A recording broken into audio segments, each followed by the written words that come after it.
I made a switch recently, and if you're looking for traction, right, whether you're in the water or on the bank, there is nothing that beats the Corkers river spikes. I used to be a felt guy, but you know, you fishing other states, a lot of times felts are not even allowed. Rubber, forget that, right? It's like being on ice with the little tiny little, you know, what would you call it, little spikes in the rubber? I mean, those can be okay, but they quickly fill up with dirt, and now it's almost like being on slicks. These river spikes are almost a 1/4 inch long, and they dig into the grass. So when you're going down a slope that has grass, you don't have to worry about eating it.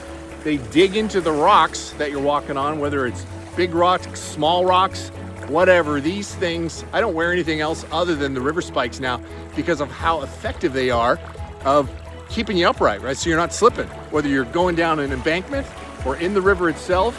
The Corkers river spikes, I really wouldn't recommend anything else for staying upright while fishing. Oh, and if you want to check them out, I'll leave a link down in the pinned comment where you can check out the river spikes for yourself. And they do, of course, fit on the Corkers. All right, everybody, till the next time, fish on.